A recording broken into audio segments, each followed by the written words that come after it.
Good morning and thanks for watching the Market Day Report. I'm Janet Adkison. Well, congressional Democrats have offered a plan to address climate change, and we now head to our D.C. News Bureau. That's where RFD-TV's Sarah Mock breaks down where the Green New Deal goes from here. Sarah? Well, thanks, Janet. Yeah, we're watching closely as the Green New Deal really moves from its announcement just a couple of weeks ago into what we expect to be some really more serious policy announcements coming in the weeks and months ahead. Now, of course, that original policy was just a proposal, just some outline of goals.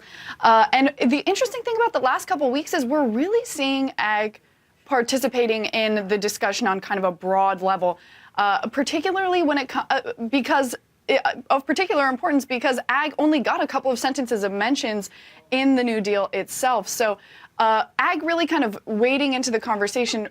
And we're seeing lawmakers kind of on both sides of the aisle say they're in support of a lot of the kind of core goals that are in there for agriculture, including support for family farms, investment in more sustainability and soil health measures. Of course, the big split being there that Republicans see that already being done in the Farm Bill and those conservation programs that they worked so hard to get passed last year. They don't really aren't really talking about the need for additional work, whereas Democrats see some more room for growth in those programs.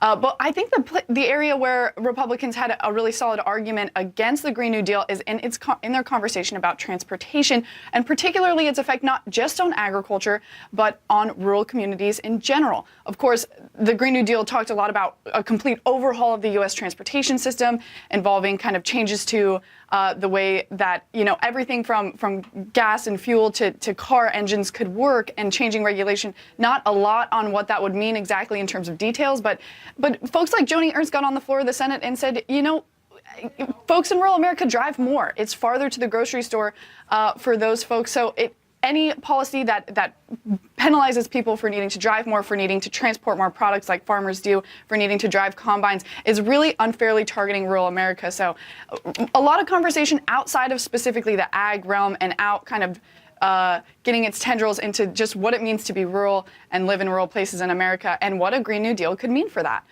So as the conversation moves forward, we're excited to see that more ag and rural voices are joining the conversation. We heard that a UC Davis animal agriculture expert actually spoke to some folks who helped write the Green New Deal, and he said that they were really receptive to what he had to say, and that there's kind of openings for more voices to join this conversation as this effort moves towards policy. So we'll be following that in the coming weeks, but until then, back to you guys. As always, Sarah, thank you very much for the update. And of course, we'll hear more from the nation's